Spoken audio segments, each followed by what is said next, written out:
We don't get together and trade excuses, just so you know, as a general rule. No, but tonight's really about you guys. Everybody has a different gig. Some of you, play in church on Sundays and Wednesdays. Some people play in, beer church on Fridays and Saturday nights. Some people just sit on the porch playing for buddies. Some are home recording. Some, just play for themselves. And every guitar that we make kind of fits each of those gigs really well. So we're going to run through them.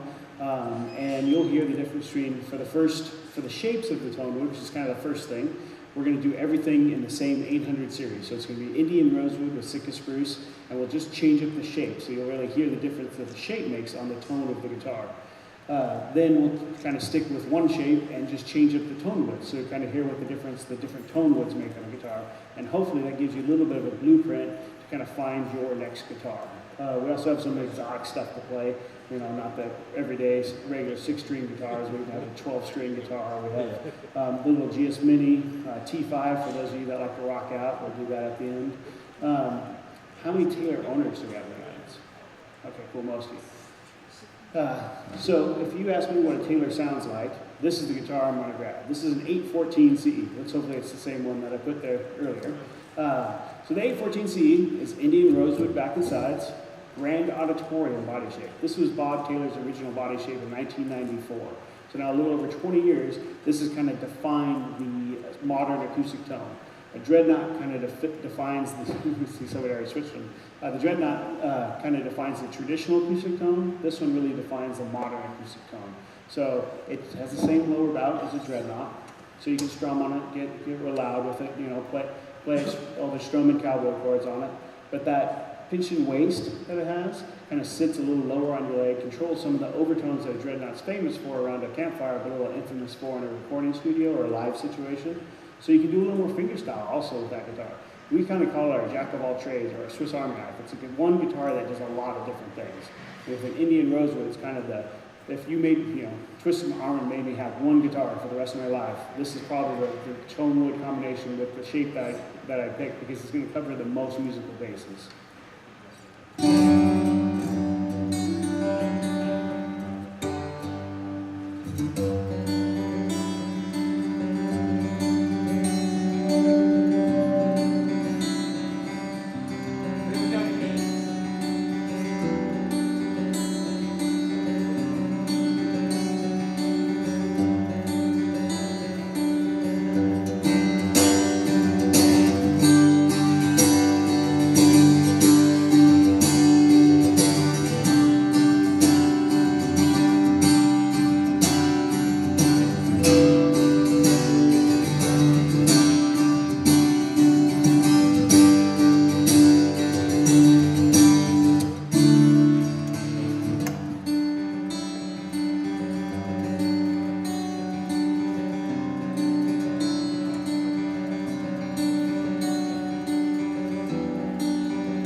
Cool, so that's a Grand Auditorium. Anything that ends in the number 4, and the 814, the 314, 214, anything like that, that's going to be your Grand Auditorium body shape. Second one I talk about is the Grand Symphony. These look pretty similar. The difference is in this waist here, kind of is moved up and out a little bit, kind of opens up this whole lower bout here, kind of gives it an extra gear underneath. Still, this is our big, bold strumming guitar. It has a big bottom end to it with the lower bout, and kind of gives it that, again, that extra gear. It still has that balance and top end that Taylor's known for, but if you need a big strumming guitar, this is a great one for it. So the G8.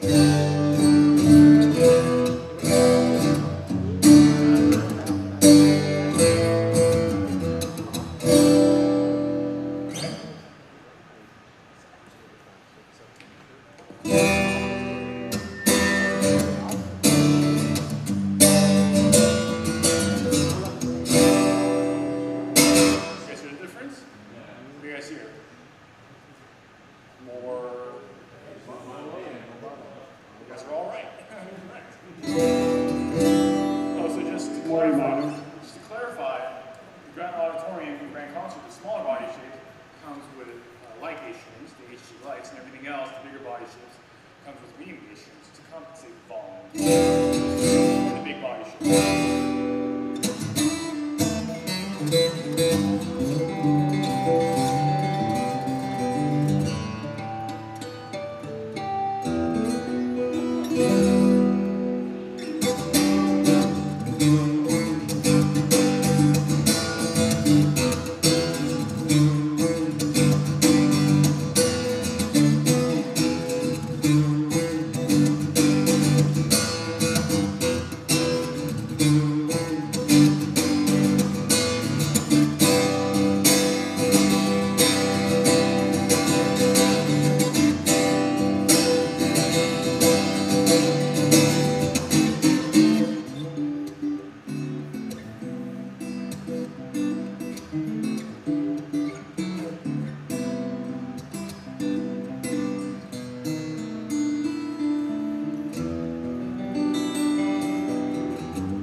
Cool, so tonight is totally okay for you guys to play favorites. You'll find one guitar you kind of like, ooh, that one sounds good. Or you hear another one and say, no, that one's not me. So tonight it's totally okay to do that. My favorite body shape is actually the smallest one we make. This is the Grand Concert. Anything that ends in the number 2. Everything's a little bit smaller. The whole soundboard's smaller. It's also shallower than most of our other guitars. And the distance between the saddle down here and the nut up here is almost 3/4 of an inch shorter than our standard scale length guitars. Everything about this guitar kind of invites you to wrap around it, play it a little more intimately, do more fingerstyle stuff. That smaller body focuses the sound more, rolls off some of the top end and some of the low end and kind of focuses a little bit. So if you're on stage with a lot of other musicians, this is a great acoustic guitar because you have a more focused sound. You can sit in the mix, and that sound line allows the whole band to get louder because you're not stepping on other people's sonic frequencies. So it's kind of a secret weapon too if we're playing really loud on big stages with lots of other musicians. So I'll play some fingerstyle on the Big Bull Strummer. Do the same piece on the Grand Concert. Fingerstyle.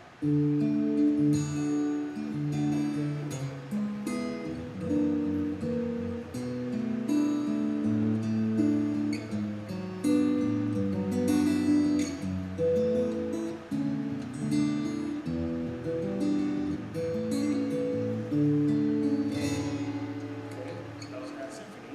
That was Grand Concert. Same piece.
This is the Grand Symphony. Why is that? Yes? The surface area, you get the higher volume to it without having to play. Exactly. It's your homework. Very good. Exactly. It makes you more of an intimate, delicate player. And more dynamic, actually. I'm playing favorites too. Grand Concert is one of my favorite body shapes. Because of that reason, when you're in the studio or when you're playing by yourself, playing some fingerstyle, without a pick, you still get a full sound by brushing with your fingertips. If I were to do that on a Grand Symphony, you'll never get that full body. So if you're primarily a fingerstyle player, a Grand Concert is hard for that. Just overall, each my favorite guitar. So in the Grand Concert, you kind of have two choices as well. The 14th fret model, which means the neck is joined at the 14th fret, or the 12th fret model, which basically means the neck is joined at the 12th fret. I know we're tricky naming stuff that way. This is kind of This is, it's the same scale length, so the distance is the length, or the string length is the same, and it pushes the bridge down into the body a little bit more and loosens up the top. So it takes even less right hand, but it gives you more volume and a little more bass responses as well. So it's not as focused of a sound. So listen into the thumb note, the bass note.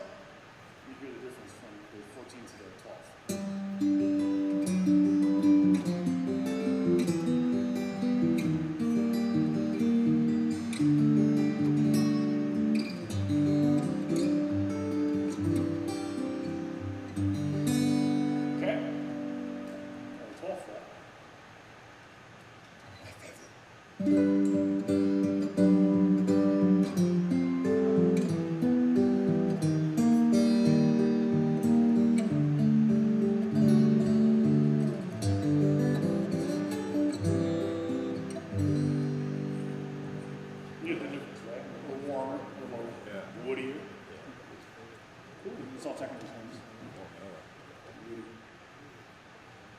Cool. How many people learned how to play guitar on a guitar shaped kind of like this one? I mean, learn how to play guitar on a guitar shaped like this with strings this high off the fretboard. Right. You all deserve to own a Taylor. You paid your guitar player dues. This is the dreadnought. This is the, this is actually this year's 100th anniversary of the dreadnought. Martin came out with this shape 100 years ago in 1916, and it's kind of been the definition of acoustic guitar for all that time. That has that kind of real boxy shape, kind of a push in those upper mids. This is a great sing-along guitar. If you don't have the benefit of a PA that keeps feeding back on you, or anything else, and you just need something really, really loud to play around a campfire, this is a great guitar. If you are camping with an 810E, I want to camp with you because you have cool camping gear that I will covet. But that is just, I was doing a road show in Lexington one time, and the product specialist, we were tuning guitars, and he just strummed an E chord, and you knew that it was a dreadnought because it's that sound that you pick, out of off albums for hundreds of years, 100 years now. Yeah? Yeah.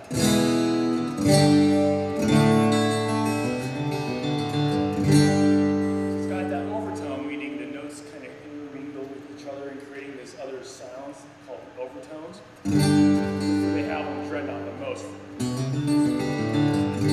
That's why a lot of flat pickers use dreadnought, because every single note is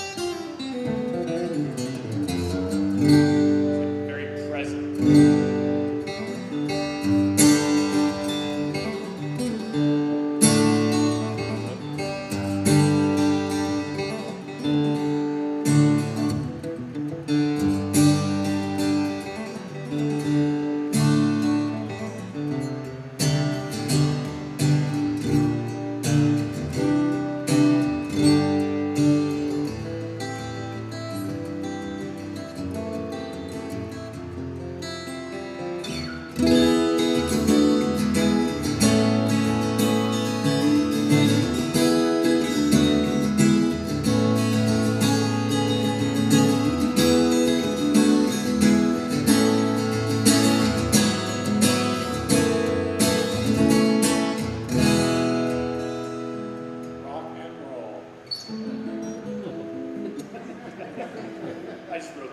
Mine doesn't sound like that, man.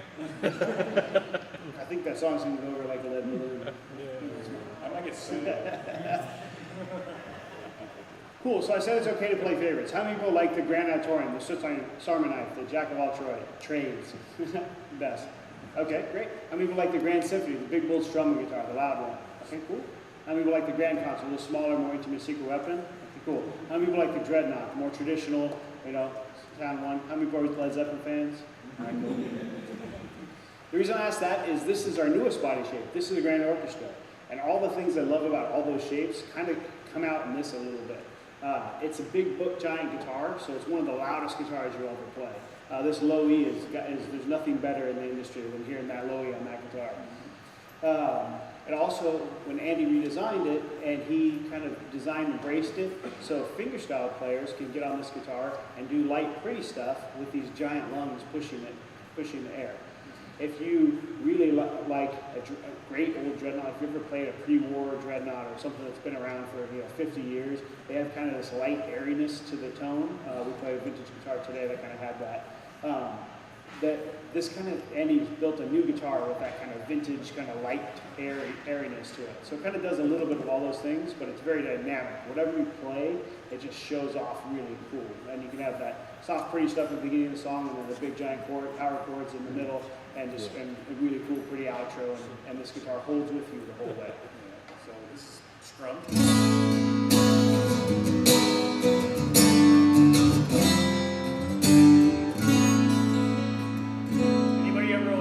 Jumbo guitar, yeah?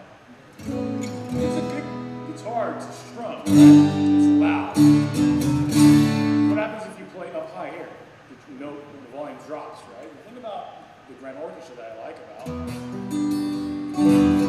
low notes, still loud when we play up high.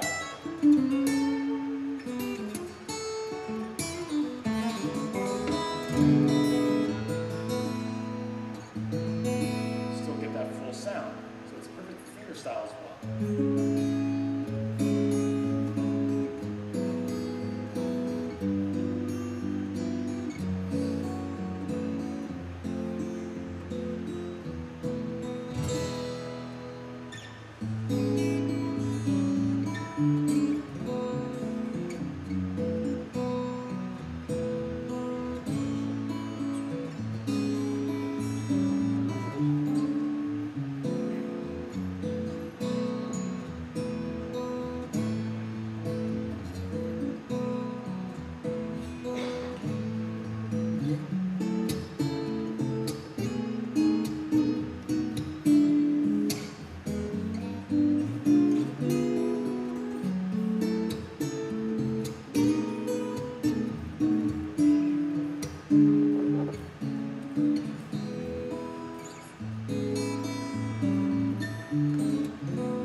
Right? Thank you. Cool, so those are the 5 basic body shapes of Taylor guitars. So did you guys hear the difference between all of them? Okay, cool. So for this part, we're going to talk about the tone woods that we make, and we're going to stick with the GS body shape, the Grand Symphony, big low strummer, but we're just going to change up the woods. You can hopefully hear the difference between the woods.